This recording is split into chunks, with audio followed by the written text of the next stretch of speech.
10च्या बातमीपत्राची सुरुवात अतिशय आनंदाच्या आणि चांगल्या बातमीनं करतोय, कारण पृथ्वीच्या कक्षेत आता आपल्याला दोन दोन चंद्र बघायला मिळणार आहेत. नव्या लघुचंद्राचा आकार अवघा 10 मीटरच आहे. कालपासून नवा चंद्र हा पृथ्वीच्या कक्षेत आलाय. 53 दिवसांसाठी हा नवा चंद्र पृथ्वीच्या कक्षेत असणार आहे. पृथ्वीला आता दोन दोन चंद्र बघायला मिळणार आहेत. नव्या लघुचंद्राचा आकार हा अवघा 10 मीटर एवढा आहे. तर कालपासून हा चंद्र सगळ्यांसाठी बघायला येतोय. खरं तर बघतायत सगळे कालपासून हा चंद्र. 53 दिवसांसाठी हा नवा चंद्र पृथ्वीच्या कक्षेत असणार आहे.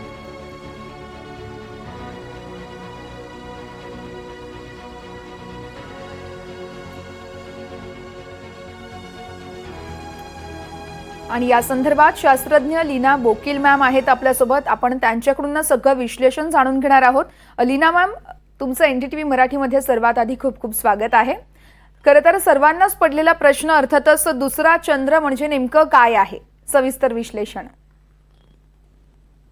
एकतर ॲस्टेरॉइड म्हणजे लघुग्रह जे ॲस्टेरॉइड बेल्ट मध्ये आहेत. पृथ्वी आणि मार्सच्या मध्ये एक बेल्ट आहे, व्हॅन आलेन, आणि त्यानंतर मार्स आणि ज्युपिटर, मंगळ आणि गुरुच्या मध्ये. तर तो मोठा लघुग्रहाचा एक ॲस्टेरॉइड बेल्ट आहे. तिथून हे सारखे येत असतात पृथ्वीकडे आणि ते सूर्यापर्यंत जात असतात, हे असे लघुग्रह. तर आता सध्या हा मिनी मून किंवा पृथ्वीचा दुसरा चंद्र असं म्हटलं जातं.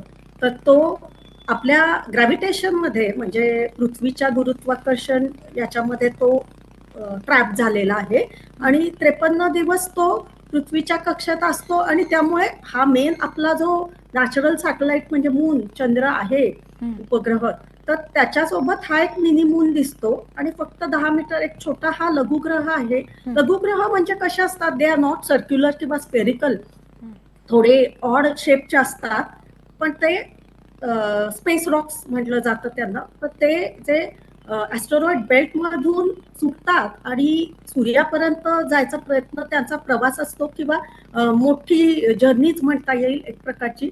तर पृथ्वीच्या जवळून नेहमी ते सातत्याने एक एक एक एक जात असतात, कधी कधी छोटे कधी कधी मोठे. आणि नासाच्या centre for near earth objects हे सातत्याने अभ्यास करत असतात की हा हॉस्टाईल किंवा डेंजरस आहे का. कारण आपण ऐकलेलं आहे की पूर्वी जेव्हा डायनासॉर्स होते, तर त्यावेळेला एक मोठा लघुग्रह येऊन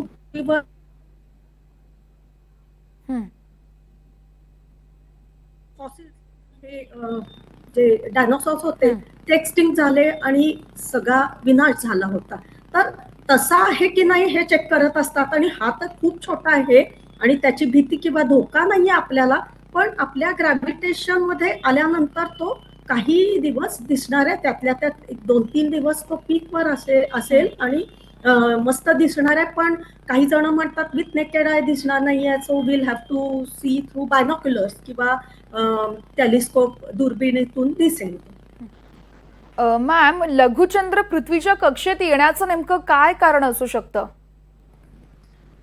मी म्हणाले तसं हे स्पेस रॉक्स जे असतात म्हणजे ॲस्टेरॉइड लघुग्रह, ते त्या बेल्ट मधून प्रवास करत ते पृथ्वीच्या जवळून जातात, मग विनस आणि मर्क्युरी आणि मग सूर्यापर्यंत जाऊन सूर्याच्या भोवती एक प्रदक्षिणा करत असतात. असेच कॉमेट पण असतात, ॲस्टेरॉइड पण. तर यांना लघुग्रह म्हणजे काय असतात, तर आपली सोलर सिस्टम जेव्हा निर्माण झालं हे सगळं, त्यावेळेला जे चंद्र किंवा ग्रह झाले नाहीत, जे मोठे मोठे रॉक्स होते, दगड खडे आणि मोठे मोठे जे स्पेरिकल नव्हते आणि त्याच्यामध्ये गुरुत्वाकर्षण असं जे मासमुळे जमलं नाही, काही फॉर्मेशन नाही झाला, तर ते they are called space junks किंवा नॅचरल कचरा किंवा असा जो तयार झालेला होता किंवा फक्त धूळ बर्फ, आणि दे आर स्पेस वेस्ट असं म्हटलं जातं. आणि मग हे ॲस्टेरॉइड तिथेच आहेत बिलियन्स ऑफ इयर्स, म्हणजे हे तिथेच असतात. पण ते कधी कधी त्यांचा एक ठराविक प्रवास असतो, पृथ्वीच्या जवळून जातात, कधी कधी जात नाहीत, खूप लांबून जातात, मग आपल्याला कळत पण नाही. पण याचा धोका नक्कीच इंटरनॅशनल स्पेस स्टेशनला असतो किंवा आपले जे आर्टिफिशियल सॅटेलाइट्स आहेत प्रत्येक स्पेस एजन्सीचे, आपल्या देशाचे आहेत, त्यांना एक धोका असतोच. पण कधी कधी फक्त आपल्या ऍटमॉस्फिअरला ग्रेस करून पास होतात आणि फ्लाय बाय म्हणतात तसे जाऊन सूर्यापर्यंत जाऊन एक मोठी रेव्होल्युशन किंवा प्रदक्षिणा घालून मग ते परत त्याच्या जागेवर जातात. तर हा सध्या 53 दिवस आपल्या कक्षात राहणार आहे आणि मग तो पुन्हा जाईल, त्याच्या त्याच्या मार्गी जाईल. निश्चितच मॅम, या लघुचंद्राचं नेमकं वैशिष्ट्य काय आहे आणि हा किती दिवसांसाठी, अर्थातच तुम्ही सांगितलं 53 दिवसांसाठी तो पृथ्वीच्या कक्षेत असेल. या लघुचंद्राचा आकार देखील अवघा 10 मीटर आहे, त्यामुळे तो आपल्याला नेमका कसा पाहता येऊ शकतोय? वेगवेगळ्या आकाराचे असतात, वेगवेगळे मास असतात त्याचे किंवा ग्रॅव्हिटी आणि त्याचे कॉम्पोजिशन देखील म्हणजे धातू किंवा त्याचे जे घटक असतात ते पण वेगळे असू शकतात. त्यामुळे त्यांचे मास आणि वजन हे आकार सुद्धा व्हेरी होतो. आणि पृथ्वीच्या जवळ जेव्हा येतात काही लघुग्रह, जेव्हा पृथ्वीच्या अगदी जवळ येतात तर ते त्याचे रॉकचे छोटे छोटे तुकडे होऊन फ्रॅगमेंट्स होऊन फ्रिक्शन म्हणजे घर्षणमुळे ते फुटतात आणि मग आपल्याला कलरफुल उल्कावर्षा वगैरे दिसतात. त्याला म्हणतात मिटिओर किंवा मिटिओर शॉर. पण हा जो आहे हा सध्या म्हणजे मिनी मून सारखा आहे, जे लघुग्रह पण नाही, लघुचंद्र म्हणू शकतो, पण तो एक ऍस्टेरॉइडच आहे.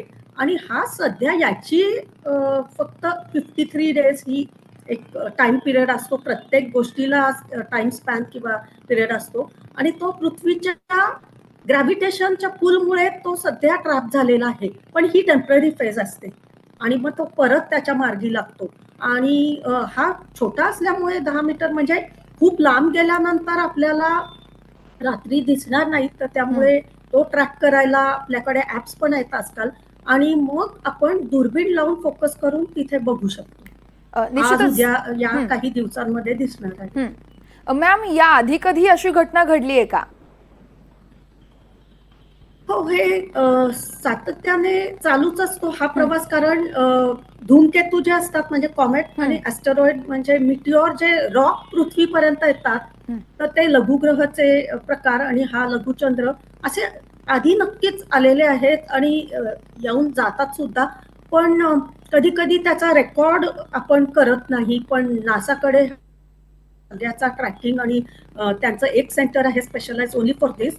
तर रिसर्च चालू आहे. पोटेन्शियली हॅझार्डस किंवा डेंजरस जर असेल तर तो त्याची दिशा पण जर पृथ्वीकडे केंद्रित असेल आणि वजन खूप असेल, मास आणि वेग सुद्धा, या खूप पॅरामीटर्स असतात. त्यामुळे हा डेंजरस नाही आहे नक्कीच. आणि हा लघुचंद्र आहे आणि छोटासाच आहे. आणि जरी तो जवळ आला तरी तो आपल्या ऍटमॉस्फिअर म्हणजे हे जे आपल्या भोवती वातावरण आहे, इट्स अ प्रोटेक्टिव्ह लेअर. तर तिथे आल्यानंतर घर्षण होऊन आणि त्याचे तुकडे तुकडे होतील, तर तो तसा होणार नाहीये. फक्त आपल्या पृथ्वीच्या कक्षेत राहून मग नंतर तो पुन्हा जाणार आहे. So this is temporary phase. अर्थातच मॅम, तुम्ही सांगितलं त्याप्रमाणे पृथ्वीच्या कक्षेनंतर तो चंद्र खरं तर लघुचंद्र पुढे जातोय. मात्र पुढचा प्रवास नेमका कसा असणार आहे या लघुचंद्राचा? कुठपर्यंत तो जाऊ शकतोय? आपल्याला ॲस्ट्रॉनॉमर्स आणि म्हणजे अमॅच्युअर ॲस्ट्रॉनॉमी करणारे आणि रिसर्च करणारे असतात, ते त्याचा अभ्यास करत असतात. आणि काही दिवसच आपल्याला हा दिसेल आणि नंतर तो त्याच्या मार्गी चालत जाईल. बहुतेक खूप वेगाने मग पृथ्वीकडून जेव्हा जाईल सूर्याकडे गेल्यानंतर सूर्याचं जास्त हे असतं ग्रॅव्हिटेशनल फोर्स ऑफ अट्रॅक्शन. तर त्यामुळे मग तो तिथून जाऊन त्याच्या मार्गी जाईल. असे हे वेगवेगळे लघुग्रह जे असतात त्यांचे ट्रॅक सुद्धा ठरलेले असतात. तर त्यामुळे रिसर्चर्स डू धिस स्टडी. आणि हा यावेळेस असा आहे, पुढच्या वेळेला कसा असेल आणि कन्सिस्टंटली असा प्रवास आहे का, हा सगळ्याचा हा शोध लावतात सायंटिस्ट रिसर्चर्स नासाच्या सेंटर मधले. आणि आता आपलं इवन इस्रोचं एक सेंटर आहे जिथे ट्रॅकिंग करतात, नेत्रा. तर आता आपण सॅटेलाइट्स आणि लघुग्रह आणि या गोष्टींचे आता ट्रॅकिंग करायला लागलो आहोत. तर इस्रोचं पण सेंटर आहे. तर तो आता त्याच्या प्रवासाला सूर्याकडे जायला लागेल. निश्चितच. त्यामुळेच खरं तर सगळ्यांनाच उत्सुकता होती आणि या सगळ्या प्रश्नांची उत्तरं तुम्ही दिलेली आहेत. अत्यंत साध्या आणि सोप्या पद्धतीनं आमच्या प्रेक्षकांपर्यंत सगळं विश्लेषण पोहोचवलात. त्यासाठी खूप खूप धन्यवाद. थँक्यू.